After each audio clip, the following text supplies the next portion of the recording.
Hey guys, welcome to my YouTube channel study with Devbhoomi. Friends, आज हम लोग इस वीडियो में देखेंगे उत्तराखंड मॉक टेस्ट का पार्ट 98। इस वीडियो में आपको उत्तराखंड जीके के 20 मोस्ट इंपॉर्टेंट क्वेश्चन देखने को मिलेंगे जो आपके आने वाले एग्जाम उत्तराखंड पुलिस, लेखपाल पटवारी, बंदी रक्षक पुलिस, फॉरेस्ट गार्ड, उसके अलावा जितने भी अदर एग्जाम होने यूके ट्रिपल एससी के, उन सभी में ये क्वेश्चन आपकी काफ़ी हेल्प करेंगे।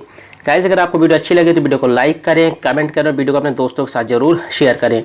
अगर आप हमारे चैनल स्टडी विद देवभूमि से जुड़ना चाहते हैं तो आप हमारे चैनल को सब्सक्राइब कर सकते हैं। जब चैनल को सब्सक्राइब करें तो बराबर बने घंटे इंसान को जरूर क्लिक कर लें ताकि आप किसी भी वीडियो के नोटिफिकेशन को मिस ना कर पाएँ। तो चलिए, ज़्यादा टाइम ना ख़राब करते हुए वीडियो को शुरू करते हैं। तो आज का पहला क्वेश्चन है, गड़ाद प्रथा का संबंध किस जनजाति से है? तो देखिए, गड़ाद प्रथा का जो संबंध है गाइस, ये है जौनसारी जनजाति से, यानी बी ऑप्शन जो है हमारा राइट हो जाएगा। देखिए, जो जौनसार क्षेत्र है, ठीक है, तो जौनसारी जनजाति जौनसार क्षेत्र से संबंधित है, ठीक है। तो जौनसार क्षेत्र में अपने शत्रु परिवार को हानि पहुंचाने के लिए जो है इसका प्रयोग करते हैं। उसके अलावा एक प्रथा है इनकी वायथा प्रथा, याद रखेंगे वायथा, ठीक है, इस तरह से है वायथा। वायथा आप सुनेंगे क्योंकि लिखने में इसकी टच खराब है तो लिखने में परेशानी होती है। वायथा प्रथा जो है वो भी जौनसारी जनजाति से संबंधित है, लेकिन वो झाड़ फूक की विधि है, ठीक है, झाड़ फूक की विधि है। तो आप याद रखें, गड़ाद प्रथा जौनसारी जनजाति से संबंधित और वायथा प्रथा भी जौनसारी जनजाति से ही संबंधित है, ठीक है गाइस। अगला क्वेश्चन हो जाएगा हमारा, 1891 में ब्रिटिश कुमाऊं में 6 परगनों, ठीक है, ब्रिटिश कुमाऊं में 6 परगनों व तराई जिले के कितने परगनों को मिलाकर जो है नैनीताल जिले का निर्माण हुआ था? तो देखिए, 1891 में जो है नैनीताल का गठन हुआ था जिसमें ब्रिटिश कुमाऊं के 6 परगने थे और तराई जिले के कितने परगने आते थे? तो आप याद रखेंगे 7 परगने, यानी सी ऑप्शन जो है हमारा राइट हो जाएगा, ठीक है। उसके अलावा देखिए, हम लोग नैनीताल की बात करें तो देखिए नैनीताल का जो गठन हुआ था वो 1891 में हुआ था। क्षेत्रफल की बात करें इसका तो क्षेत्रफल है 4251 वर्ग किलोमीटर। समुद्र तल से जो इसकी ऊंचाई है ये है 1938 मीटर, ठीक है, समुद्र तल से इसकी ऊंचाई कितनी है? 1938 मीटर। नैनीताल की खोज का जो श्रेय जाता है वो पी वैरन को जाता है। पी वैरन ने नैनीताल की खोज जो की थी वो 1841 में की थी गाइस, ठीक है। पी वैरन ने नैनीताल में देखिए जो पिलग्रिम लॉज था उसका निर्माण करा था। तो आप याद रखेंगे पिलग्रिम लॉज का निर्माण किसने कराया था? पी बैरन ने। नैनीताल की खोज की खबर देखिए 24 नवंबर 1841 को कलकत्ता का इंग्लिश मैन अखबार था उसमें छपी थी, और जो उसका विस्तृत विवरण था वो आगरा अखबार में छपा था, ठीक है। दोनों पॉइंट आपने याद रखने हैं। प्राचीन काल में नैनीताल क्षेत्र को खड़देश, ठीक है, खड़देश नाम से जाना जाता था। नैनीताल को पहले प्राचीन काल में खड़देश कहा जाता था, इस पॉइंट को भी आप याद रखेंगे। 1996 में, ठीक है, 1996 में नैनीताल को हिल स्टेशन का दर्जा मिला था, इस पॉइंट को भी आप जरूर याद रखेंगे। अगला क्वेश्चन हो जाएगा हमारा, सुदर्शन शाह के समय टिहरी राज्य कितने परगनों में विभक्त था? तो देखिए, सुदर्शन शाह के समय टिहरी राज्य कितने परगनों में विभक्त था? तो ये 4 परगनों में विभक्त था, यानी ए ऑप्शन जो है हमारा राइट हो जाएगा, ठीक है गाइस। अगला क्वेश्चन हो जाएगा हमारा, कुमाऊं में बालिका शिक्षा की शुरुआत कब हुई? तो देखिए, कुमाऊं में बालिका शिक्षा की शुरुआत कब हुई थी, ठीक है, तो आप याद रखेंगे 1867 में, ठीक है, 1867 में, यानी डी ऑप्शन जो है हमारा राइट हो जाएगा। 1857 में कुमाऊं में शिक्षा विभाग की स्थापना हुई थी, इस पॉइंट को भी आप जरूर याद रखेंगे, ठीक है, कि कुमाऊं में शिक्षा विभाग की स्थापना 1857 में हुई थी और कुमाऊं में बालिका शिक्षा की शुरुआत 1867 में हुई थी, 1867 में। दोनों पॉइंट आपने याद रखने हैं। अगला क्वेश्चन हो जाएगा हमारा,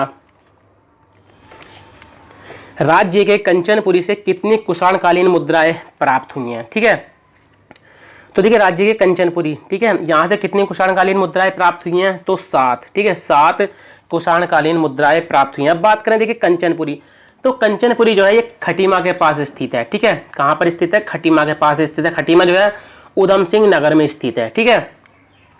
बात करें, देख लीजिए, जब खटीमा की बात आ गई तो यहाँ से क्वेश्चन बन जाते हैं, ठीक है। तो सबसे पहले तो यहाँ से क्वेश्चन यही बनता है कि खटीमा गोलीकांड कब हुआ था? तो खटीमा किताबों में ज्यादातर ये खमीटा देखने को मिलेगा, आपको खमीटा लिखा हुआ मिलेगा, ठीक है, लेकिन ये खटीमा। तो खटीमा गोलीकांड जो हुआ था 1 सितंबर 1994 को हुआ था, ठीक है। खटीमा का पुराना नाम की बात करें तो खटीमा का पुराना नाम है मकरपुर। क्या है? मकरपुर। यहीं पे खटीमा में खटीमा परियोजना है जो शारदा नदी पर है, ठीक है, और इसका निर्माण जो हुआ था 1955 में हुआ था। रामडोला का मेला लगता है, प्रसिद्ध मेला है एक रामडोला का मेला, वो भी खटीमा में ही लगता है, ठीक है। अगला क्वेश्चन हो जाएगा हमारा, मुनिया के ढाई पर्वत, ठीक है, मुनिया के ढाई पर्वत कहाँ स्थित है? तो देखिए मुनिया के ढाई पर्वत जो स्थित है गाइस, ये स्थित है द्वाराहाट में। कहाँ पर स्थित है? द्वाराहाट में।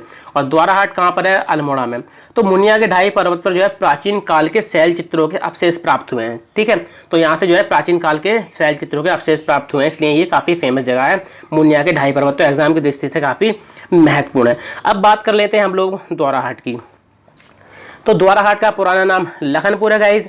मंदिरों की नगरी किसको कहा जाता है? द्वाराहाट को। हिमालय के द्वारे का किसको कहा जाता है? द्वाराहाट को। कुमाऊं का खजुराहो किसको कहा जाता है? द्वाराहाट को, ठीक है। उसके अलावा देखिए पांडुखोली गुफा, ये भी द्वाराहाट में है। महाअवतार बाबाजी गुफा, ये भी द्वाराहाट में ही है। उसके अलावा देखिए एक क्वेश्चन जरूर आप याद रखना, बद्रीनाथ मंदिर, ठीक है। बद्रीनाथ मंदिर, एक बद्रीनाथ मंदिर जो प्रसिद्ध मंदिर है वो चमोली में है, ठीक है, वो तो है बड़ा वाला जो 4 धामों में आता। उसके अलावा बद्रीनाथ मंदिर जो है द्वाराहाट में भी है गाइस, ठीक है, जो गढ़वाल शैली में निर्मित है। तो इस पॉइंट को भी आप जरूर याद रखना। पूछ सकता है आपको कि बद्रीनाथ मंदिर कहाँ पे, ऑप्शन में आपको उसमें चमोली ना दे, उसके अलावा आपको द्वाराहाट या कुछ और दे दे, तो आप याद रखेंगे बद्रीनाथ मंदिर एक द्वाराहाट में भी है जो गढ़वाल शैली में निर्मित है, ठीक है।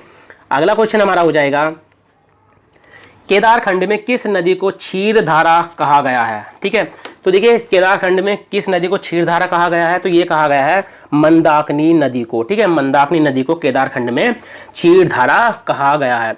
मंदाकिनी नदी रुद्रप्रयाग से संबंधित है, रुद्रप्रयाग जनपद में बहती है, ठीक है। उत्पत्ति की बात करें मंदाकिनी नदी की, तो ये रुद्रप्रयाग के मंदरांचल श्रेणी के चोरावड़ी ग्लेशियर से निकलती है, ठीक है। श्रेणी अगर आपसे पूछता है तो मंदरांचल श्रेणी हो जाएगी, अगर आपसे ग्लेशियर पूछता है तो चौरावड़ी ग्लेशियर हो जाएगा, ठीक है, वहां से निकलती है। केदारनाथ मंदिर जो है वो मंदाकिनी नदी के तट पर ही स्थित है। अलकनंदा और मंदाकिनी का जो संगम होता है गाइस वो रुद्रप्रयाग में ही होता है। जब देखिए चौरावड़ी ग्लेशियर में एक बड़ा सा हिमखंड टूट के गिर गया था, ठीक है, उसी की वजह से जो है केदारनाथ आपदा हुई थी गाइस। इस पॉइंट को भी थोड़ा सा याद रखेंगे, ठीक है। अगला क्वेश्चन हो जाएगा, ट्रेल ने, ठीक है, ट्रेल ने किस जनजाति को लगान की माफी दी थी? तो ट्रेल ने, ठीक है, किस जनजाति को लगान की माफी दी थी? तो ये दी थी भोटिया जनजाति को, ठीक है, भोटिया जनजाति को ट्रेल ने लगान की माफी दी थी, ठीक है।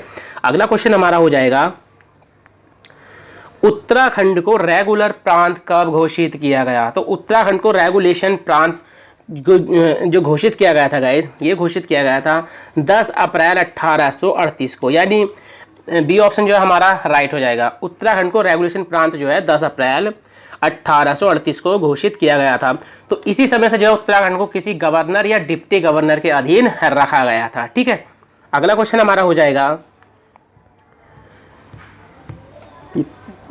चलिए अगला क्वेश्चन देख लेते हैं, ट्रेल ने कुमाऊं में आबकारी विभाग की स्थापना कब की? ठीक है, तो ये उत्तराखंड पुलिस के लिए काफी महत्वपूर्ण है। तो ट्रेल ने कुमाऊं में आबकारी विभाग की स्थापना कब की थी? तो आप याद रखेंगे 1822 में, यानी डी ऑप्शन जो है हमारा राइट हो जाएगा, ठीक है। अगला क्वेश्चन हो जाएगा हमारा, टिहरी में आधुनिक किसान आंदोलन का जन्मदाता कहा जाता है? तो देखिए टिहरी में आधुनिक किसान आंदोलन का जो जन्मदाता कहा जाता है, ये कहा जाता है गोपाल सिंह राणा को, ठीक है। किसको कहा जाता है? गोपाल सिंह राणा को, ठीक है। अगला क्वेश्चन हो जाएगा हमारा, ऋषिकेश में पशुलोक आश्रम की स्थापना किसने की? तो क्वेश्चन यही पूछा जाता है कि पशुलोक आश्रम कहाँ स्थित है? तो ऋषिकेश में स्थित है, ठीक है। इसकी जो गाइस स्थापना की थी, ठीक है, इसकी स्थापना जो की थी वो की थी मैडलेन स्लेड ने, ठीक है। ये मैंने आपको वो नाम दे दिया है, ठीक है, जो रियल नाम है, ठीक है। अगर ऑप्शन में आपको वैसे आपको मीरा बहन भी मिल सकता है, क्योंकि मीरा बहन का ये रियल नाम है मैडलेन स्लेड, ठीक है। तो ये मीरा बहन का ही नाम है, तो आपको ये नाम भी दे सकता है, ठीक है। जैसे सरला बहन को हाइला बहन कहते हैं, तो कोई सा भी नाम आपको वो दे सकता है, ठीक है। अगला क्वेश्चन हमारा हो जाएगा, कूर्मांचल महिला सुधार सम्मेलन किस स्थान पर हुआ? तो देखिए कूर्मांचल महिला सुधार सम्मेलन किस स्थान पर हुआ था? तो ये हुआ था गाइज अल्मोड़ा में। कहां पर हुआ था? अल्मोड़ा में, ठीक है। और कब हुआ था? 20 नवंबर 1932 को, ठीक है। इसके अध्यक्ष जो थी वो दुर्गा देवी पंत थी। कौन थी इसकी अध्यक्ष? दुर्गा देवी पंत, ठीक है। अगला क्वेश्चन जो हमारा हो जाएगा गाइज काफी महत्वपूर्ण है, स्वर्ग भूमि समाचार पत्र का प्रकाशन कहाँ से होता था? तो देखिए स्वर्ग भूमि समाचार पत्र का जो प्रकाशन होता था गाइस, ये होता था हल्द्वानी से। कहाँ से होता था? हल्द्वानी से होता था। और इसकी शुरुआत जो हुई थी 1934 से हुई थी, ठीक है। और उसके संपादक जो थे देवकी नंदन ध्यानी थे, ठीक है। इसके संपादक कौन थे? देवकी नंदन ध्यानी, ठीक है। अगला क्वेश्चन हो जाएगा हमारा, उद्योग मंदिर आश्रम कहाँ स्थित है? तो देखिए उद्योग मंदिर आश्रम जो स्थित है गाइस, ये देघाट में है। कहाँ पर है? देघाट। और देघाट जो हमारा कहाँ पर पड़ता है ये? अल्मोड़ा में पड़ता है गाइस। कहाँ पर पड़ता है? अल्मोड़ा में। तो उद्योग मंदिर कहाँ पर है? देवघाट में है। उसके संस्थापक जो थे गाइस ज्योतिराम कांडपाल थे। कौन थे? ज्योतिराम कांडपाल। ठीक है, अगला क्वेश्चन जो है हमारा हो जाएगा, टिहरी गढ़वाल में चाय की खेती की शुरुआत कब हुई? तो देखिए टिहरी गढ़वाल में चाय की खेती की जो शुरुआत हुई थी गाइस, ये हुई थी 1835 में। कब की गई थी चाय की खेती की शुरुआत टिहरी गढ़वाल में? 1835 में। ठीक है गाइस, अगला क्वेश्चन हमारा हो जाएगा, उत्तराखंड में सर्वप्रथम आलू की खेती की शुरुआत कहाँ की गई थी? देखिए उत्तराखंड में सर्वप्रथम आलू की खेती की जो शुरुआत की गई थी, ये की गई थी देहरादून में। कहाँ पर की गई थी? देहरादून में। अगर डेट की हम लोग बात करेंगे तो 1823 में शुरुआत की गई थी उत्तराखंड में। ठीक है, देहरादून में की गई थी। और किसके द्वारा की गई थी? मेजर यंग के द्वारा। ठीक है, आप याद रखेंगे, मेजर यंग के द्वारा उत्तराखंड में सर्वप्रथम आलू की खेती की शुरुआत की गई थी। किसी भी तरह से क्वेश्चन आपसे घुमा फिरा के वो पूछ सकता है। ठीक है, अगला क्वेश्चन हो जाएगा हमारा, गढ़वाल का हुमायूं किसे कहा जाता है? तो देखिए गढ़वाल का हुमायूं जो कहा जाता है, ये प्रद्युमन शाह को कहा जाता है। किसको कहा जाता है? प्रद्युमन शाह को कहा जाता है। अगला क्वेश्चन हो जाएगा हमारा, कालूवागड़ी किला। ठीक है, कालूवागड़ी किला कहाँ स्थित है? तो गाइज ये स्थित है रुड़की में। कहाँ पर स्थित है? रुड़की। रुड़की कहाँ पर पड़ता है? हरिद्वार में। ठीक है, अगला क्वेश्चन हमारा हो जाएगा गाइज, जूलिया कर किस चंद शासक द्वारा लगाया गया था? तो देखिए जूलिया कर, ठीक है, पूछा भी गया एग्जाम में कई बार, जूलिया कर किस चंद शासक द्वारा लगाया गया था? तो आप याद रखेंगे लक्ष्मी चंद के द्वारा लगाया गया था। और एक कर आप जरूर याद रखेंगे, एक तो हो गया जूलिया और दूसरा है सिरती कर। ये दोनों ही कर जो है लक्ष्मी चंद के द्वारा लगाए गए थे। ठीक है, तो गाइज ये थे आज के उत्तराखंड के 20 मोस्ट इंपोर्टेंट क्वेश्चन जो आपके आने वाले एग्जाम उत्तराखंड पुलिस, लेखपाल पटवारी, फॉरेस्ट गार्ड, बंदी रक्षक पुलिस, इन सभी एग्जाम में आपकी काफ़ी मदद करेंगे। गाइज अगर आपको वीडियो अच्छी लगी हो तो वीडियो को लाइक करें, कमेंट करें और वीडियो को अपने दोस्तों के साथ जरूर शेयर करें। तो चलिए मिलते हैं अपनी नेक्स्ट वीडियो में। Thank you for watching.